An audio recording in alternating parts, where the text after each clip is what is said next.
Hello, bienvenue dans ce live. Je suis très heureuse de vous retrouver ce soir. Ce soir, on rentre dans le jour 4 du Dharma Défi et on va parler de la puissance du cycle féminin dans l'entrepreneuriat. C'est un sujet qui est important pour moi, déjà parce que j'accompagne énormément de femmes. En tout cas, 90% des personnes que j'accompagne ou que je forme, etc., sont des femmes. Donc, c'est un sujet qui me tient particulièrement à cœur. Et pour moi, le cycle féminin, c'est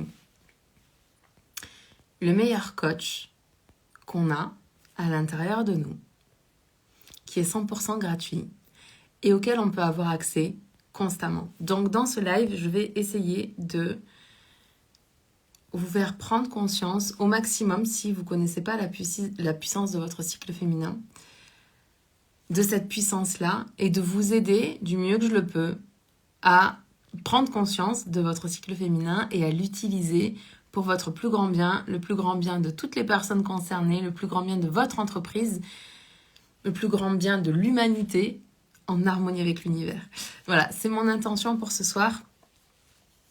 Et avant de rentrer en détail dans qu'est-ce que le cycle féminin, au-delà du fait que, ok, on a une ovulation, on a des menstruations, etc., quelles sont les énergies qu'il y a dans chaque phase du cycle féminin, je vais vous raconter comment est-ce que moi, pourquoi est-ce que je me suis intéressée au cycle féminin, comment c'est arrivé dans ma vie. Donc, pour ceux qui ne me connaissent pas, qui ne connaissent pas mon histoire, j'ai grandi dans une famille dans laquelle, aussi bien du côté de mon père que de ma mère, l'énergie masculine était vraiment dominante.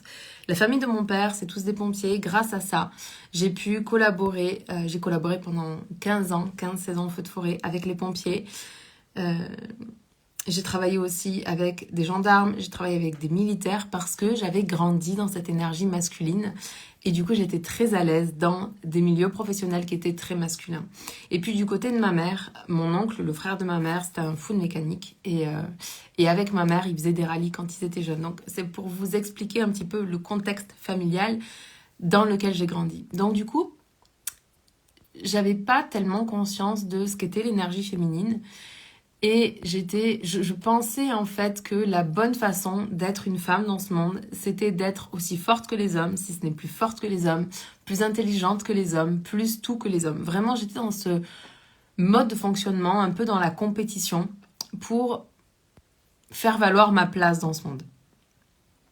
Et il n'y a pas de mal avec le fait d'être comme ça. Si c'est votre cas aujourd'hui, bienvenue. Enfin, je veux dire, on a tous nos histoires de vie, on vient tous de familles qui sont différentes.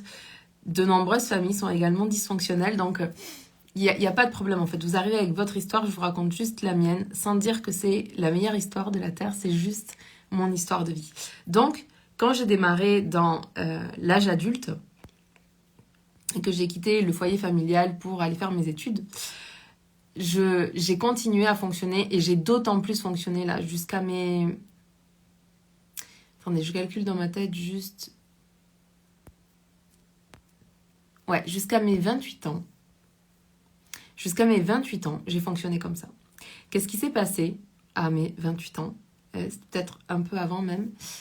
J'étais en dernière année de psycho à l'université, donc c'était ma 5e année. Et j'ai fait mon stage de dernière année pour faire mon mémoire de fin d'études à l'ICM, à l'Institut du cancer de Montpellier. Et j'étais sous... comment dire, l'autorité. Je sais pas si on peut dire ça comme ça, c'est pas le bon mot. Mais en fait, la personne qui était référente pour moi dans l'Institut du cancer de Montpellier, hello, ça, bienvenue dans ce live.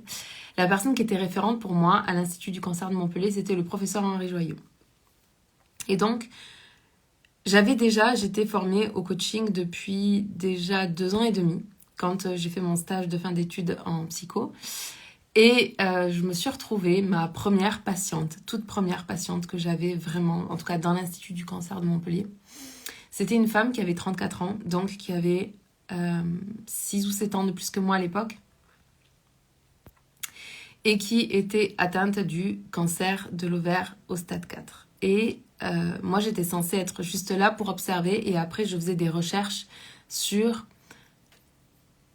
comment est-ce qu'on permet aux personnes qui apprennent qu'elles ont un cancer de recevoir l'information de la meilleure des façons. Parce que quand on reçoit un diagnostic, comme quoi on a un cancer, en fait, l'information, elle est tellement intense, l'arousal, il est tellement haut, et puis l'information est tellement négative que notre cerveau, il bloque l'information, notre système limbique se met en marche, commence à tourner à fond, il commence aussi à paniquer. Et du coup, on ne retient pas les informations qu'on nous donne. Donc ce qu'on fait en général, c'est que quand on a une annonce de cancer à faire, on demande aux personnes de venir accompagner, parce qu'on se dit que les personnes qui ne sont pas directement concernées vont pouvoir prendre en note les informations qu'on a à transmettre aux patients. Et mes recherches à moi avaient pour objectif de faciliter en fait cette prise d'information avec tous les systèmes d'approche et d'évitement et les gestes qu'on faisait sur les écrans tactiles. Donc ça, c'était ce que je faisais. Et donc, j'étais vraiment là en observation. Mais comme le professeur Henri Joyeux n'arrivait pas à communiquer avec cette patiente qui était atteinte du cancer de l'ovaire au stade 4, à un moment donné, il me dit, bon, vu que vous voulez pas me parler, je vais vous laisser avec ma jeune étudiante. Il s'est levé et il est sorti. Et il m'a laissée seule avec cette jeune femme de 34 ans qui venait d'apprendre qu'elle avait un cancer de l'ovaire stade 4 et qui refusait tout type de prise en charge. Et mon rôle à moi, c'était juste de m'assurer que sa décision, elle la prenait vraiment en conscience. Et je suis sortie de là et j'ai eu le sentiment vraiment que qu'on m'avait jetée comme ça en pâture au lion. Et puis, je l'ai dit du coup au professeur Henri Joyeux qui m'a dit « Hello Pauline, bienvenue dans ce live », qui m'a dit que s'il ne m'avait pas sentie prête, il ne m'aurait pas lancé ce défi. Il m'a dit « Je t'ai poussée à l'eau parce que je savais que tu serais capable de nager ». Je me rappelle encore. Mais bref, cette histoire-là a créé comme ce genre de moment dans notre vie dans lequel il y a un avant et un après. Parce que suite à ça, du coup, on s'est rendu compte, là, les recherches qui avaient été faites, donc je dis pas que c'est vrai pour tout le monde, d'accord, l'information que je vais donner là. Je dis pas qu'elle est vraie pour tout le monde, je dis juste que pour le cas de cette patiente-là, il s'est avéré qu'après de nombreuses recherches, on s'est rendu compte que la raison pour laquelle elle avait développé un cancer de l'ovaire au stade 4 à 34 ans, c'est parce que premièrement, elle n'avait pas eu de grossesse, et deuxièmement, parce que les grossesses protègent en fait de ce genre de pathologie. Et deuxièmement, parce qu'elle avait pris la pilule depuis qu'elle avait commencé à avoir ses règles et jusqu'à quand on lui annonce son cancer. Et du coup, à ce moment-là, le professeur Henri Joyeux m'a demandé « Sandrine, est-ce que tu prends un contraceptif ?» Et je lui ai dit oui. Et je prenais la pilule. Et je prenais la pilule depuis que j'étais partie au Japon. Donc j'avais 15 ans quand je suis partie au Japon. Et on m'avait donné la pilule parce que mon médecin généraliste m'avait prescrit la pilule parce que comme je partais pendant 3 semaines, j'allais avoir mes règles pendant que j'étais au Japon et du coup c'était une manière en fait de faire en sorte que voilà, j'ai pas mes règles et que je sois pas embêtée par cette problématique pendant que je serai à l'autre bout du monde. Et ensuite, j'ai continué à prendre la pilule parce que voilà, j'avais pas de petits copains, mais j'avais des règles complètement irrégulières à cette époque-là. Et du coup, je n'ai pas arrêté la pilule jusqu'à mes 27 ou 28 ans. Et à ce moment-là, j'ai décidé d'arrêter la pilule et j'ai commencé à faire des recherches sur le cycle féminin. Son importance, son intérêt, pourquoi est-ce que ce cycle féminin, il est tellement important dans qui on est en tant que femme, pourquoi c'est important d'être au contact avec son cycle féminin. Comment est-ce que ça peut aussi nous guider dans des moments de fatigue ou nous permettre d'avoir des prises de conscience, etc. Donc mes recherches ont commencé il y a environ... Hello Taluna, bienvenue dans ce live. Donc mes recherches sur le cycle féminin ont commencé en 2013-2014. Et ce que j'ai trouvé en termes d'information a été juste transformateur pour moi, mais complètement, parce que toute ma vie, une fois par mois, mais j'avais même pas conscience à cette époque-là que c'était une fois par mois, mais une fois par mois, j'étais dans mon lit et j'étais juste incapable de me lever, j'étais incapable d'aller à la fac, j'étais incapable de quoi que ce soit, j'étais juste épuisée, j'avais l'impression que mon corps pesait une tonne et que je pouvais vraiment rien faire. Et du coup, ce jour-là, à partir de ce moment-là, à partir du moment où j'ai fait des recherches sur notre cycle féminin, j'ai pris conscience que en fait, on avait des variations d'énergie et que moi, en tant que femme, je m'étais identifiée seulement à une phase du cycle féminin. Je vais vous les décrire juste après. Et du coup, les moments où j'arrivais pas à sortir de mon lit, les moments où j'étais complètement épuisée, que j'étais totalement vidée d'énergie, que mon corps était tellement lourd que vraiment c'était juste complètement surhumain de sortir de mon lit et puis d'aller à la fac et puis de suivre mes cours, j'y arrivais juste pas. Et je dois vous préciser que pendant que je faisais mes études de psycho, là, je cumulais 2 à 3 jobs en même temps de mes études pour payer tout ce que j'avais envie de me payer mon appart, payer mes livres, payer mes sorties, payer tout ce que je voulais, voilà. Donc j'étais quelqu'un d'hyper actif et qui était constamment en train de dire oui à absolument tout, à tous les jobs, à toutes les soirées, à toutes les demandes de service qu'il y avait, à tout ce qu'on me proposait, je disais oui constamment. Et je m'identifiais comme une femme qui était dynamique, qui avait toujours de l'énergie, qui était capable de mener plusieurs jobs, études et autres en même temps, et qui était toujours là pour ses amis, pour sa famille, etc. En fait, ce qu'il y a, c'est que cette phase-là, cette phase où on est dynamique, où on a de l'énergie, où passer à l'action est facile, c'est la première phase, enfin la deuxième phase du cycle féminin. Donc je vais commencer par vous décrire les phases du cycle féminin pour celles qui ne le connaissent pas. Et vraiment, c'est si vous découvrez cette information-là, je vous invite de tout mon cœur, de toute mon âme, de toutes mes forces à vous renseigner là-dessus parce que ça change juste la vie, ça change la vie d'une femme, ça change la vie d'un couple, ça change la vie d'une famille, ça change la vie, vraiment. Et quand je vais vous donner ces informations, je veux pas que vous vous disiez, parce qu'il y a une de mes amies, quand je lui ai dit ça, c'est « Ah Sandrine, mais tu te rends pas compte de dire des choses pareilles, t'es en train de dire à tout le monde que les hommes sont plus forts que nous, qui sont meilleurs que nous, qui sont plus capables que nous, et que nous, on est juste réduites à nos hormones. » Et je veux pas du tout que vous pensiez ça, on n'est pas réduite à nos hormones. En revanche, on n'est pas juste un mental. Notre tête est rattachée à notre corps par notre cou, et donc du coup, l'information de notre corps a un impact sur nos processus de pensée, a un impact sur notre énergie, a un impact sur tellement de choses dans notre vie que c'est juste dommage de ne pas s'intéresser aux hormones et à comment est-ce qu'elles agissent dans notre corps. Et là, si vous commencez à faire des recherches, vous allez trouver vraiment plein de livres et vous allez découvrir un univers extraordinaire. Donc, comment ça se passe ? Quand on regarde le cycle féminin, on commence à calculer un cycle féminin à partir du premier jour des règles. Et le premier jour des règles, c'est vraiment un temps de retour à soi. C'est un temps aussi qui est complètement off et dans lequel on va rentrer dans une forme de lâcher-prise. D'ailleurs, on rentre tellement dans le lâcher-prise dans ces moments-là que les plus grands yogis, les personnes qui pratiquent le yoga nous envient ce moment-là de notre cycle parce que c'est un moment pendant lequel on est pleinement en contact avec notre sagesse intérieure, notre voix intérieure, en connexion avec notre intuition plus que jamais, et plein de choses comme ça, parce que comme on a moins d'énergie, le mental est moins actif. Et donc, on est en connexion avec des informations à côté desquelles on peut passer pendant tout notre cycle parce qu'on fonctionne beaucoup au mental dans notre société. Et quand on se retrouve dans ces moments-là où on est plus fatigué, où en même temps, il y a une forme de relâchement qui s'opère dans le corps, une forme de ralentissement aussi, de l'esprit, des gestes, même du débit de parole, du coup, on n'a plus accès à ces choses qui sont beaucoup plus subtiles. Je reviendrai dans cette phase à la fin de l'information que je vous ai donnée là, que je vais vous donner maintenant. La première, donc du coup la seconde phase du cycle, donc on va dire que la première phase du cycle, la phase pendant laquelle on a nos règles, pendant laquelle on a nos menstruations, cette phase-là, elle pourrait s'apparenter un peu à l'hiver, où tout se passe à l'intérieur. Puis ensuite, on va rentrer dans la phase préovulatoire, qu'on appelle le printemps, ou qu'on peut appeler aussi la Vierge, dans les livres qui parlent du coup du cycle féminin. Dans cette phase-là, on est une femme dynamique, on a l'énergie qui remonte naturellement. Si vous commencez à vous connecter à votre cycle féminin, vous allez pouvoir ressentir ces variations de l'énergie à l'intérieur de vous.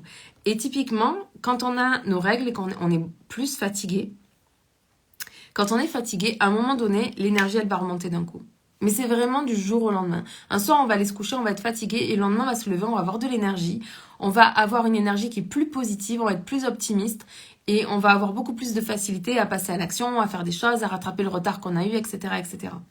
Puis ensuite, on va rentrer dans la phase ovulatoire. La phase ovulatoire, c'est l'équivalent de l'été. C'est une phase aussi où il y a une forme de ralentissement, mais de ralentissement au profit de la connexion avec les autres. Et c'est logique parce que en tant que femme, depuis qu'on a nos règles, notre corps, tous les mois, se prépare à être fécondé. Il prépare un ovule qui va lâcher dans l'utérus pour qu'un spermatozoïde vienne féconder cet ovule pour qu'on puisse assurer la survie de l'espèce. Donc pour notre corps là, ça c'est pas, je sais que c'est pas glamour de le dire comme ça, mais pour notre corps c'est sa mission principale, prioritaire, et c'est le truc le plus important pour lui dans notre cycle féminin, c'est de créer un ovule que cet ovule puisse être fécondé pour qu'on puisse maintenir la survie de l'espèce. Donc notre corps, lui, chaque mois, il se prépare à ce grand événement de la fécondation. Donc, dans cette phase-là, naturellement, en tant que femme, on est plus ouverte, on est plus chaleureuse, on a le teint qui est plus rayonnant, on est plus à l'écoute des autres, on fait preuve plus facilement d'empathie, de compassion. C'est un moment qui est idéal, par exemple, pour avoir des discussions qui sont difficiles, pour faire des présentations, pour faire des conférences, pour tourner des vidéos, tout ce qui a en lien avec l'extérieur, la communication, le partage et les choses comme ça. Ensuite, notre ovule, il est fécondé ou pas, mais admettons qu'il ne soit pas fécondé, ce qui nous arrive quand même le plus souvent, on va vivre, vous pouvez même ressentir à ce moment-là un petit deuil. Vous ne savez pas pourquoi, vous êtes triste, quelques jours après votre ovulation, genre 2 jours maximum après. Je crois que la durée de vie d'un ovule, c'est 24 heures en moyenne. Donc, 24 heures après que l'ovule il ait été délivré dans l'utérus, il va mourir et vous allez ressentir peut-être des émotions un peu négatives, un peu désagréables à ce moment-là. Et peut-être même que vous allez penser que vous n'êtes pas en couple avec la bonne personne. Parce que votre corps, il va se dire, mais attends, c'est un truc de fou là quand même, ça fait 10 ans qu'on est en couple avec la même personne. On fait l'amour, moi, corps humain, je me prépare pendant chaque mois en fait pour créer le plus beau des ovules de la Terre, et lui, il n'arrive pas à le féconder parce que notre corps, il n'a pas conscience qu'on a un contraceptif, qu'on met des préservatifs ou qu'on fait attention. Donc, il pense que le partenaire qu'on a n'est pas un bon reproducteur. Et du coup, en tant que femme, c'est des moments dans lesquels on peut douter de notre couple. Alors que 3 jours après, là, ou 2 jours après ce moment-là, on va se dire n'importe quoi, je suis en couple avec le meilleur homme de la Terre. Donc, première information qui peut être utile pour votre vie de couple, c'est de prendre conscience que quand votre ovule il n'est pas fécondé, il y a une forme de deuil qui s'opère à l'intérieur de vous et vous pouvez ressentir des émotions un petit peu désagréables. Puis, à l'issue de ça, on va rentrer dans la phase pré-menstruelle. C'est une phase qui n'est pas forcément bien vécue par les femmes. C'est une phase dans laquelle on va être un petit peu plus irritable, on va avoir moins de patience, dans laquelle on va être un petit peu plus à cran aussi. C'est une phase qui est rattachée à l'automne. Dans le cycle d'Hudson, l'automne, c'est aussi la haute énergie négative. C'est-à-dire, on a plus de risques d'être anxieuse, on a plus de risques de ressentir du stress. Et puis notre corps, il va se préparer à la phase menstruelle. Donc en fait, il va nous donner une forme de pression intérieure. Vous pouvez ressentir ça aussi pour qu'on passe à l'action et qu'on fasse plein de choses. Et puis, certaines d'entre nous vont avoir tendance à ranger leur maison, à mettre en ordre les choses, à faire du ménage, des choses comme ça, comme pour préparer la phase où on ne va plus avoir d'énergie et notre corps va juste avoir envie de se reposer parce qu'on est en train de perdre du sang et que c'est important de se reposer dans ces phases-là. Donc, cette dernière phase, donc la phase prémenstruelle, la phase de l'automne, elle est corrélée à l'enchanteresse. Et c'est une phase qui est extrêmement créative. Donc, cette phase-là, c'est la phase la plus difficile pour les femmes dans le cycle féminin à vivre parce que c'est une phase dans laquelle on est un petit peu plus challengé. Si on n'a pas pris le temps d'écouter nos émotions, d'écouter aussi les pensées qu'on a, c'est une phase dans laquelle notre petite voix intérieure va venir reprendre le dessus pour aussi nous faire prendre conscience du discours négatif qu'on a à propos de nous. C'est une phase dans laquelle on peut avoir moins confiance en nous. C'est une phase dans laquelle on va avoir plus de difficultés à avoir des communications qui soient saines et sereines et dans laquelle on va pouvoir trouver une issue parce que c'est une phase aussi dans laquelle on va rentrer dans le fight. Très souvent, également, vous pouvez observer ça, c'est quand vous entrez dans cette phase prémenstruelle, vous allez avoir tendance à être plus comme bagarreuse, à avoir plus de chicanes dans votre couple, de disputes, d'incompréhension. Vous allez vous énerver plus facilement, des choses comme ça. Ça, c'est lié au fait que juste après, vous allez rentrer dans votre phase menstruelle dans laquelle vous allez avoir vos règles et que c'est une phase dans laquelle on a besoin d'être seul. Et donc, ce qu'on fait, c'est qu'inconsciemment, on crée des conflits au sein de notre couple, peut-être parfois parmi les membres de notre famille ou notre cercle d'amis si on n'est pas en couple, pour s'assurer d'être seul ensuite. Donc ça aussi, c'est un bon indicateur. Maintenant, comment est-ce qu'on peut utiliser ce cycle qui est à l'intérieur de nous, avec lequel on vit, de l'instant où on a nos règles à l'instant où on n'a plus nos règles. Et d'ailleurs, ça me donne l'occasion de préciser que si vous, en tant que femme, vous n'avez plus vos règles parce que vous êtes ménopausée, ou vous avez plus vos règles parce qu'il se passe des choses dans votre corps et que en ce moment, vous n'êtes plus réglée, ou que vous avez une contraception qui vous enlève vos règles, je vous invite à vous connecter avec l'énergie de la Lune. Parce que l'énergie de la Lune, de la même manière, elle est cyclique et elle nous fait vivre des énergies et ça nous permet d'avoir, quand on n'a plus de points de repère à l'intérieur de nos mouvements d'énergie, eh bien on peut prendre un repère à l'extérieur et utiliser la Lune. Donc, si vous êtes une femme ménopausée, prenez comme référentiel la Lune pour aller observer vos énergies, vos changements d'humeur, qu'est-ce qui se passe à l'intérieur de vous. Ce cycle-là, que je suis en train de décrire, il peut être altéré par certains médicaments, comme des anxiolytiques, des neuroleptiques, des antidépresseurs. Il peut être altéré également par votre contraception, selon le type de contraception hormonale que vous prenez. Il peut être altéré par tout un tas de choses. Donc, ce que je vous donne en termes d'information, c'est pas une information qui doit se prendre au pied de la lettre, mais c'est plutôt une invitation à aller découvrir les mouvements d'énergie qu'il y a à l'intérieur de votre corps et utiliser ces mouvements d'énergie pour vous réaligner de plus en plus et de mieux en mieux sur qui vous êtes profondément et comment est-ce que vous pouvez contribuer au plus haut niveau dans ce monde. Comment est-ce qu'on peut utiliser ce cycle féminin dans l'entrepreneuriat, dans nos projets professionnels, parce que en général, les femmes s'intéressent à leur cycle féminin quand elles veulent tomber enceinte. C'est quand on a des difficultés à concevoir, on va s'intéresser au cycle féminin. Quand on a de l'endométriose, on va s'intéresser au cycle féminin. Mais moi, ce que je voudrais vous inviter à faire aujourd'hui, c'est d'aller utiliser votre cycle féminin pour comprendre certains mouvements qu'il y a dans votre couple parce que les hommes sont cycliques, mais ils sont pas cycliques comme nous. Ils sont pas soumis aux hormones comme nous. Et donc, si vous êtes un homme et que vous regardez cette vidéo, d'abord, félicitations d'être resté jusqu'ici parce que honnêtement, là, c'est une connaissance que les hommes devraient avoir parce que, en tant qu'homme, vous devez prendre conscience que vous ne vivez pas avec une femme. Vous vivez avec 4 femmes. Ça veut dire que vous avez des relations sexuelles avec 4 femmes différentes, avec 4 types d'énergie. Et je vais faire une comme parenthèse là-dessus s'il y a des hommes qui regardent cette vidéo parce que je sais que ça va vous intéresser. Quand votre femme, elle est dans la phase de l'hiver, donc c'est le moment où elle a ses règles, etc. Je sais qu'il y a des femmes qui n'ont pas de rapport sexuel et chaque femme est libre d'avoir ou pas des rapports sexuels à chaque phase de leur cycle, d'accord ? C'est juste des informations. C'est une phase dans laquelle, pourtant, les femmes vont être hypersensibles. C'est-à-dire que si vous la caressez, elle va être plus réactive, il va avoir une forme de sensualité, de sensibilité, quelque chose de très intérieur et de très profond pour elle. C'est pas forcément la phase dans laquelle elle va le plus s'exprimer pendant l'acte sexuel. C'est vraiment une phase dans laquelle on vit les ressentis très internes et c'est très sensible, c'est très doux.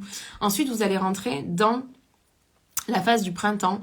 Et donc là, votre femme, elle va être très comme active à l'extérieur. Elle va faire 1 milliard de trucs dans sa journée. Elle va retourner la maison, faire le ménage à fond, s'occuper du linge qui a pris du retard. Enfin bref, elle va tout gérer à ce moment-là. Et c'est le moment pendant lequel elle peut prendre en charge aussi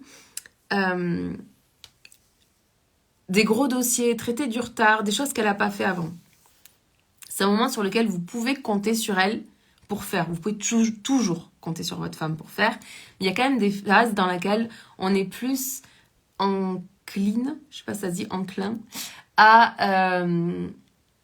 passer à l'action, c'est cette phase-là. Et du coup, dans sa sexualité, la femme, elle va peut-être plus être... elle est connectée avec l'énergie de la Vierge, donc c'est un peu comme la découverte, elle va aussi avoir envie d'expérimenter, ça va être une sexualité qui va être plus légère. Voilà, une sexualité qui va être plus légère. Ensuite, on va rentrer dans la phase ovulatoire pendant laquelle votre femme, elle ovule. Et en général, c'est une phase pendant laquelle nous, en tant que femmes, on a encore plus envie de faire l'amour. C'est biologique, C'est comme ça. Et c'est une phase pendant laquelle on est plus belle, on a plus facilement tendance à se faire belle, à se maquiller, à se coiffer, à s'habiller, à prendre soin de nous, à se faire des masques, des choses comme ça, à mettre des décolletés. Et en fait, c'est normal parce que biologiquement, c'est la phase pendant laquelle il faut qu'on attire un reproducteur. Ça aussi, je sais, ce n'est pas glamour, mais c'est la réalité hormonale. Et du coup, c'est une phase pendant laquelle votre femme, elle va avoir envie de se donner dans tout ce qu'elle est et elle va être très généreuse dans sa sexualité avec vous.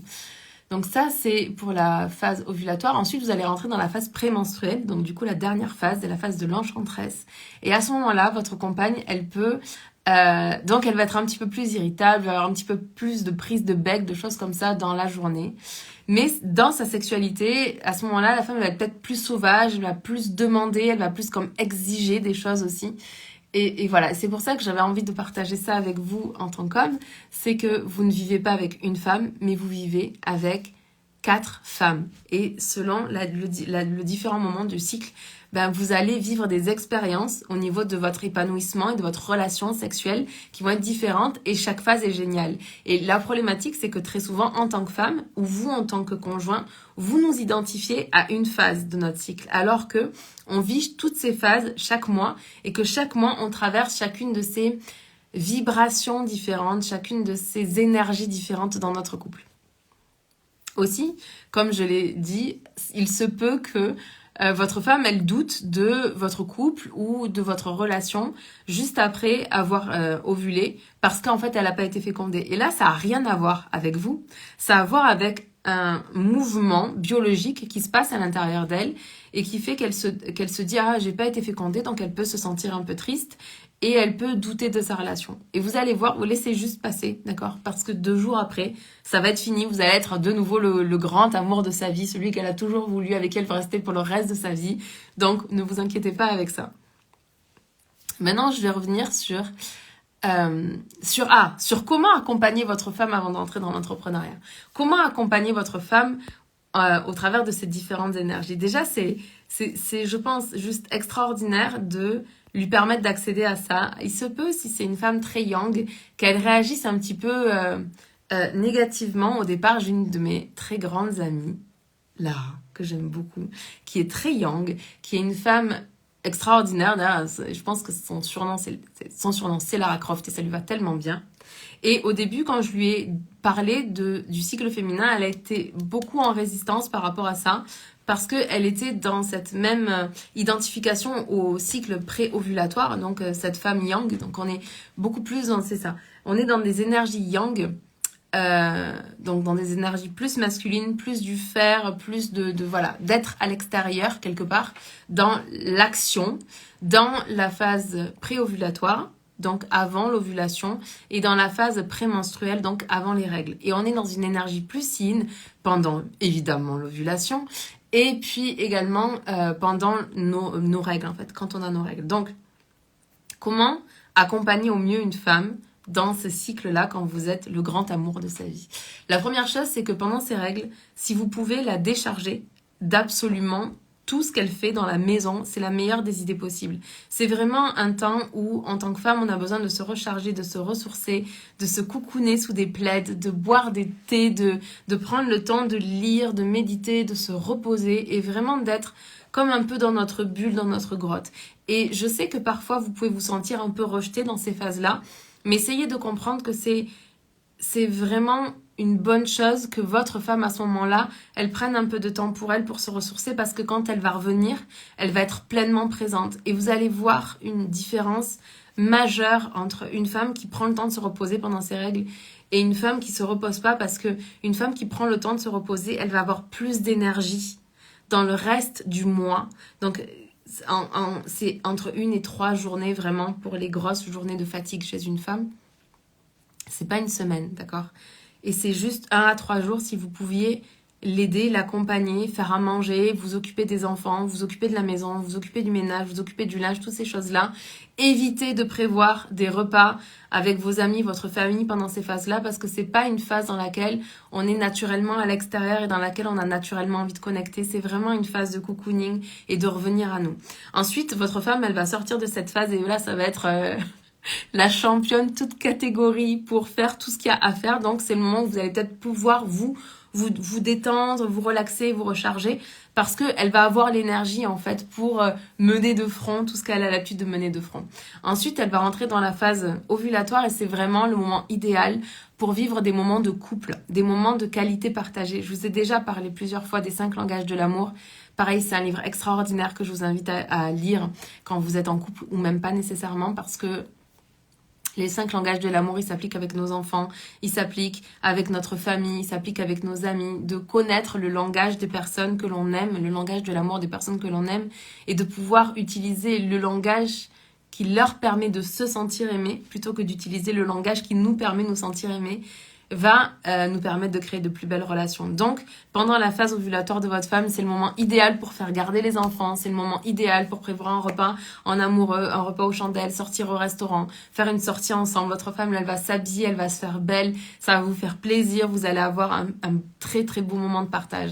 Ensuite, elle va rentrer dans la phase, donc il va y avoir l'ovulation, l'ovule ne va pas être fécondé, hein, très très très souvent dans notre vie, 99% du temps, l'ovule n'est pas fécondé. Donc il va y avoir un petit moment où elle va être un petit peu comme triste, un peu déçue, un peu pas bien, et ça va passer tout seul, vous inquiétez pas, c'est vraiment purement biologique.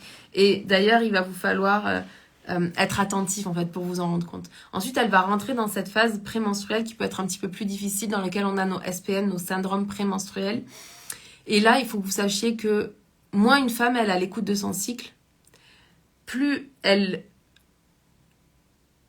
se soumet aux exigences du monde externe, à ce qu'attend la société d'elle, et plus cette phase est compliquée à vivre pour elle, parce que c'est comme si son corps de femme, qui elle est profondément, l'a rappelé à l'ordre pour lui dire « Hé, ma grande, t'as pas mis de la lumière là-dessus, ça, t'es pas au clair avec ça. » tu veux faire ça, mais elle va commencer à douter, etc.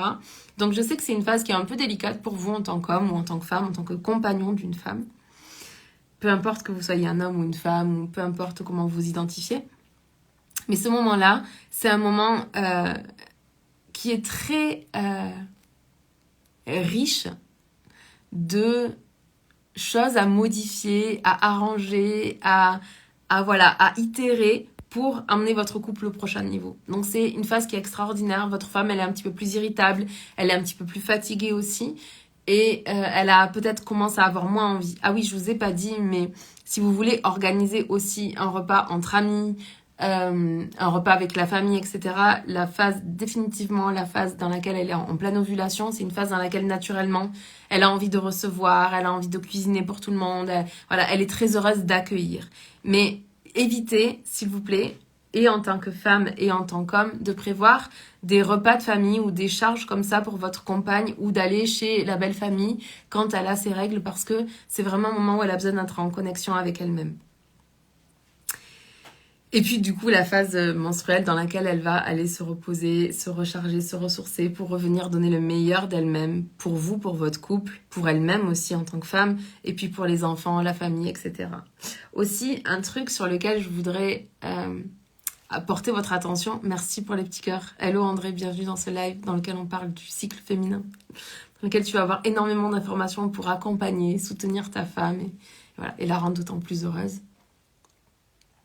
Un truc aussi, parce que c'est une erreur que j'ai fait pendant très longtemps, c'est que justement quand on est dans notre phase ovulatoire, donc du coup pendant laquelle on vit l'ovulation, on a cette tendance à être ultra positive, merci pour les petits cœurs, et puis si on nous demande par exemple hey, ça te dit de venir manger chez moi dans 2 semaines, on va dire oui parce que c'est une phase dans laquelle on a de l'énergie, on a envie de connecter, on a envie d'être avec les gens, etc.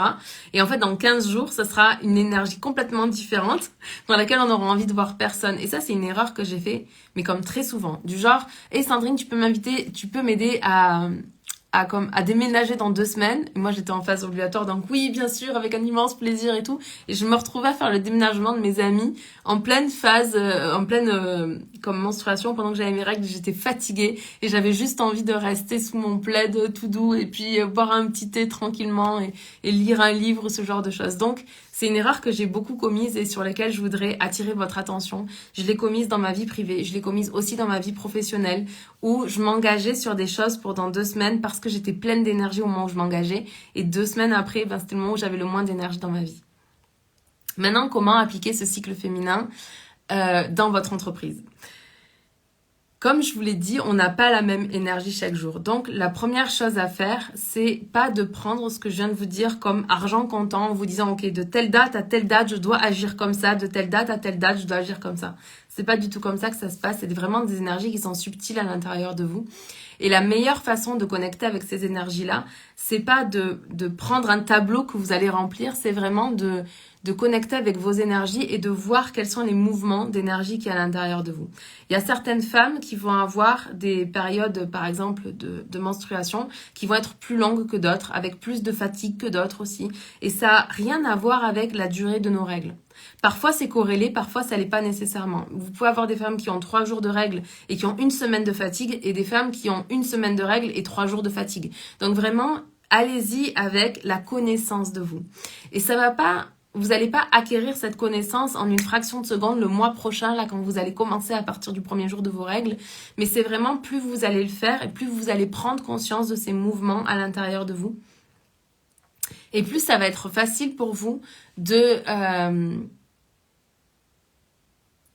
d'apprendre à jouer avec ces énergies-là pour votre plus grand bien. Donc, la première chose, c'est que votre cycle commence le jour de vos règles. Donc là, vous allez juste aller traquer votre niveau d'énergie et vous demander, ok, quel est mon niveau d'énergie aujourd'hui? Moi, je vous l'ai déjà dit 1 milliard de fois, je traque mon énergie tous les jours et je l'évalue de 1 à 3. Donc 1, j'ai très peu d'énergie, 2, j'ai de l'énergie, 3, je suis au taquet. Et je peux l'évaluer aussi en négatif en mettant un petit signe moins dans mon tracker d'habitude dans lequel je traque mon énergie. Et le signe moins, je l'utilise quand, en fait, j'ai emmagasiné beaucoup de fatigue et que je me suis pas reposée parce que c'était pas possible, parce qu'on peut pas toujours respecter à 100% les choses.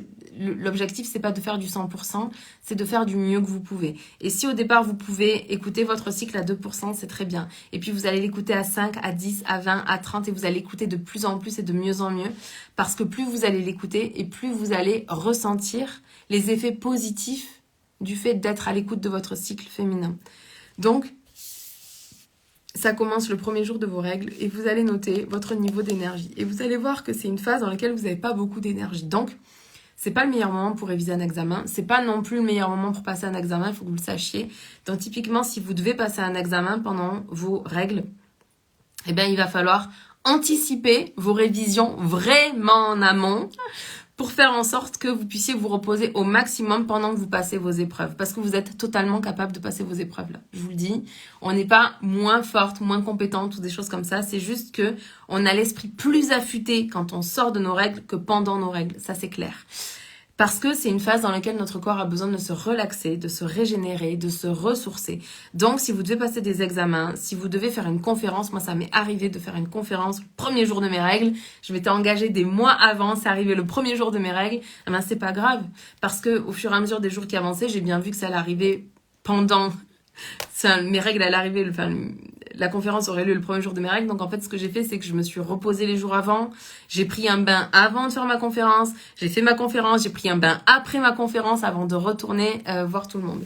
Donc, c'est possible. Vous pouvez absolument tout faire là. Avoir ces règles, ça n'empêche pas de faire des choses. Par contre, c'est pas le meilleur moment pour essayer de faire une performance sportive. C'est pas le meilleur moment pour passer un examen. Voilà, idéalement, on préférait le passer à un autre moment. Donc, assurez-vous pendant ce temps-là de bien vous reposer pour être en forme. Ensuite, vous allez voir votre énergie, elle remonte d'un coup. Mais vraiment, vous allez passer de moins ou de 0 à 3 sur votre échelle d'énergie. 3 sur 3. Parce que l'énergie remonte d'un coup, vous allez avoir de l'énergie, vous allez avoir les idées claires. Hello, bienvenue dans ce live. Vous allez avoir les idées claires, vous allez avoir envie de faire des projets, vous êtes en mesure de faire un plan d'action à ce moment-là, très clair pour votre mois. Enfin, vous allez voir, ça revient tout seul, naturellement, c'est facile. C'est une phase pendant laquelle, moi, honnêtement, j'accomplis minimum 50% de toute la charge de travail que j'ai dans le mois. Parce que c'est vraiment une phase pendant laquelle j'ai beaucoup d'énergie. Donc, j'en profite et je fais tout un tas de choses. C'est le moment aussi où en général j'ai des idées de nouveaux programmes, de nouvelles choses à créer, etc. Donc c'est une très bonne phase pour créer tout ça. Ensuite, on va rentrer dans la phase ovulatoire. Et donc, comment utiliser cette phase-là? C'est une phase qui est facile pour présenter un projet.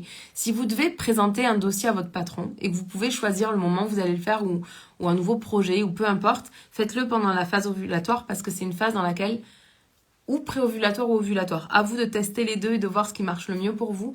Mais c'est une phase pendant laquelle c'est beaucoup plus facile d'exprimer les choses, d'entendre les feedbacks des gens, etc. C'est une phase qui est très très bien aussi pour tourner des vidéos. C'est une phase qui est très bien pour tourner des cours, des choses comme ça. Donner des cours. C'est une phase dans laquelle on est à l'aise aussi pour aller connecter. Si vous voulez vous créer un réseau professionnel, c'est une phase idéale pour aller connecter avec les gens parce qu'on est naturellement tourné vers l'extérieur à ce moment-là et à l'écoute des autres. Donc c'est une très bonne phase. Ensuite, vous allez rentrer dans la phase prémenstruelle. Et du coup, cette phase-là, de nouveau, vous allez rentrer à nouveau dans une énergie yang, donc dans une énergie de fer. Et en même temps, je dois aussi vous dire que c'est une phase dans laquelle vous allez beaucoup plus entendre votre petite voix et vous allez peut-être avoir un petit peu moins confiance en vous. Donc, ne prenez pas ça pour une vérité intrinsèque et que le fait que vous n'avez pas du tout confiance en vous, c'est juste fait rattaché à la chute en fait de vos hormones et à la chute notamment de la progestérone. Je crois que c'est la progestérone. Je sais plus. Donc à la chute des hormones, on va dire ça comme ça. Et du coup, c'est normal, vous allez avoir comme un petit peu plus de doute. Hello ma cousine Laetitia, bienvenue dans ce live. Ça me fait tellement plaisir que tu sois là. Dans cette phase-là aussi, c'est pas une bonne phase pour faire des affirmations. Si vous faites du développement personnel, des choses comme ça, parce qu'en fait, votre cerveau il va être vachement en résistance par rapport à ça. Et c'est pas tellement une phase dans laquelle commencer quelque chose, mais plutôt une phase dans laquelle terminer quelque chose. Dans la phase du coup prémenstruelle. Et puis vous allez rentrer de nouveau dans la phase menstruelle dans laquelle c'est une très bonne idée que de se reposer, de se régénérer, de prendre du temps pour soi et de prendre le temps de le faire le bilan. Dans ce Dharma défi, j'ai commencé par le premier jour vous faire un bilan de votre année 2022. Ce que j'aimerais vous inviter à faire pour tous ceux et celles qui découvrent le cycle féminin maintenant ou peut-être prennent conscience du pouvoir du cycle féminin et de comment est-ce qu'on peut s'en servir pour s'épanouir de plus en plus et de mieux en mieux dans notre vie personnelle, mais aussi dans notre vie professionnelle, de diriger notre entreprise en prenant en compte nos énergies féminines qui sont là, avec lesquelles on vit, plutôt que d'aller constamment à contre-courant des énergies qui sont présentes. Du coup, ce que vous pouvez faire, c'est faire un bilan à chaque phase menstruelle, à chaque fois que vous avez vos règles. Et si vous êtes un homme, vous pouvez faire cette même chose en utilisant la lune et les phases de la lune. Donc, hello ma belle Mela, bienvenue dans ce live. On parle du coup du cycle féminin. Donc, si vous êtes un homme, vous pouvez observer les cycles lunaires pour observer vos niveaux d'énergie. Ça vous donne un référentiel à l'extérieur pour aller voir ces choses-là. Et du coup, vous pouvez faire un bilan à la nouvelle lune. Et nous, en tant que femmes, c'est une très bonne chose que de revenir sur le mois qui s'est passé. Donc peut-être pas le premier jour, parce que vraiment le premier jour, on est fatigué. Je crois qu'il faut juste se reposer, se ressourcer, se pouponner et être extrêmement bienveillante avec nous. Et puis ensuite, l'énergie va de redevenir un petit peu plus agréable et un petit peu plus légère. Et du coup, on va pouvoir faire un bilan du mois. Et quand on va faire le bilan du mois, on va se dire, ok, moi, je vous ai dit, je traque mon énergie et je traque aussi le nombre d'heures que je travaille et le nombre de temps que me prend chaque action. Et en fait, plus je fais ce travail-là, plus je suis en mesure, quand je fais mes plans d'action, de faire des plans d'action qui sont adaptés avec l'énergie que je vais traverser dans le mois. Et je vais... par exemple, si je dois placer des cours dans la Dharma Coach School, les dates de séminaire sont posées en fonction de mon cycle féminin. Ça veut dire que je vais donner mes cours pendant que je suis dans la pleine ovulation parce que c'est une phase dans laquelle je suis plus facilement à l'extérieur, dans laquelle c'est plus facile pour moi d'expliquer les choses. Et donc, du coup, c'est l'énergie de mon cycle est propice à ce moment-là pour que je donne des cours. Et la phase d'avant, je vais la garder pour préparer mes cours, par exemple. Je vais la garder pour créer mes tunnels de vente. Je vais la garder pour faire toutes ces choses techniques, etc. qu'il y a dans mon entreprise ou ma comptabilité, que j'aime pas tellement faire. Et puis, ensuite, après cette phase-là, du coup, il va y avoir la phase prémenstruelle dans laquelle je vais plutôt faire le point sur ok, combien de temps j'ai travaillé, qu'est-ce qu'il me reste à faire, comment est-ce que je dois terminer. Et quand je viens faire mon bilan du mois, ben je viens regarder quelles ont été les énergies, est-ce que j'ai respecté mon cycle, est-ce que j'arrive à ma phase menstruelle en étant complètement rincée. Ça veut dire à ce moment-là que j'ai pas du tout écouté mon cycle féminin, j'ai pas respecté mes énergies et je vais d'autant plus mettre le focus sur le mois d'après. Et au contraire, si j'ai bien respecté mes énergies, je vais essayer de tirer des leçons des actions que j'ai faites, à quelle phase, à quel moment de mon cycle je les ai faites et pourquoi est-ce que ça a été plus facile pour moi de le faire à cette phase-là. Si vous devez par exemple donner des webinaires, si vous devez présenter vos offres ou choses comme ça, c'est très intéressant de le faire pendant votre phase ovulatoire parce que vous êtes naturellement à l'extérieur dans le don et le partage et les gens ils ressentent cette énergie-là. Alors que si vous faites une présentation avant, en phase pré-ovulatoire, ça va être une phase pendant laquelle vous allez être comme plus dans le fait, dans les moins dans la connexion avec les gens et plus dans le technique, le comment dire, ok, on va voir ça, les bullet points un peu dans votre présentation. Voilà pour ça. Si vous avez des questions, n'hésitez pas par rapport au cycle féminin. Si c'est la première fois que vous entendez parler de ça, je vous invite vraiment, vraiment, vraiment à vous renseigner là-dessus. Il y a tout un tas de livres maintenant qui existent. Quand j'ai commencé à me renseigner dessus, il n'y avait pas autant de livres que maintenant. Mais là, il y a vraiment de plus en plus de femmes qui s'intéressent à ça. De plus en plus de cercles aussi de femmes. Et c'est juste incroyable d'aller dans des cercles de femmes quand on est des femmes. Vraiment, je vous assure qu'on va les connecter avec l'énergie, la vibe de la sororité. Et c'est une très, très belle énergie. C'est une très, très belle vibe. Et je pense que toutes les femmes devraient à un moment donné ressentir ça dans leur vie parce que ça donne du sens à notre féminité. Je vous assure, c'est juste hyper transformateur. Donc voilà, c'est ce que j'avais envie de partager avec vous aujourd'hui pour ce 4e jour du Dharma Défi, pour vous aider à préparer votre année parce que, comme je vous ai dit, une année c'est court et c'est long en même temps. Et j'ai vraiment à cœur que cette année 2023 soit la meilleure année de votre vie. Et pour ça, il faut prendre en considération les énergies qui sont les nôtres. Qu'est-ce qui nous traverse au fur et à mesure du mois et arrêter de nous fixer des objectifs, des actions et des plans d'action en fonction de l'extérieur, mais le faire en fonction de ce qui est juste pour nous.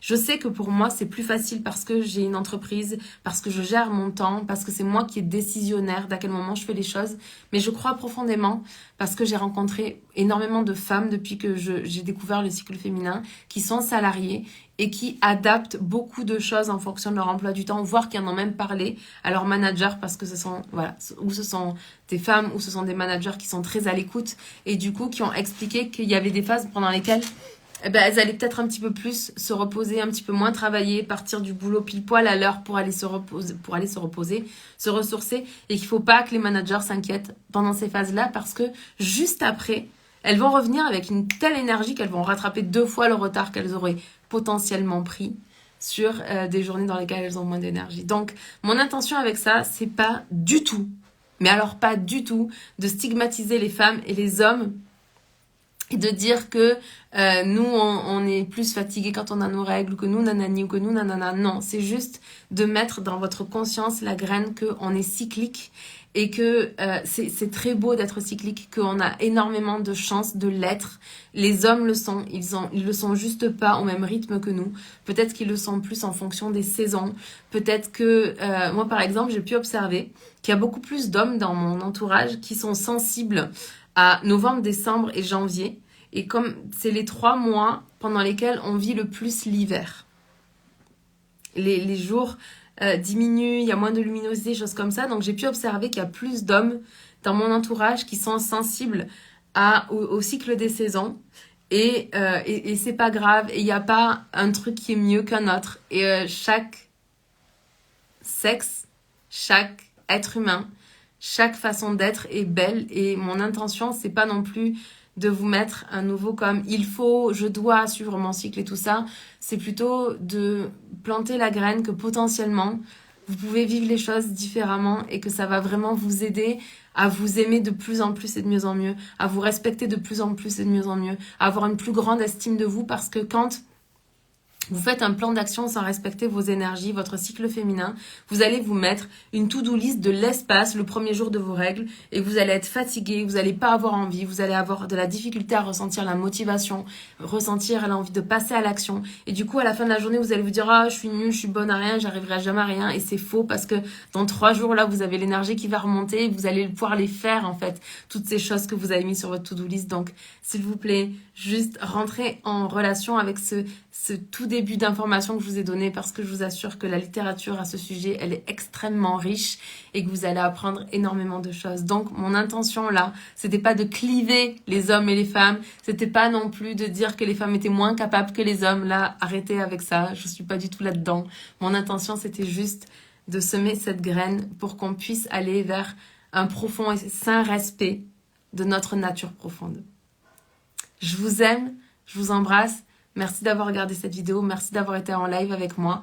On se voit demain pour l'avant-dernier live du Dharma Défi et puis tous les autres jours de l'année pour le défi 365 jours de live. Je vous aime, je vous embrasse. À demain. Ciao.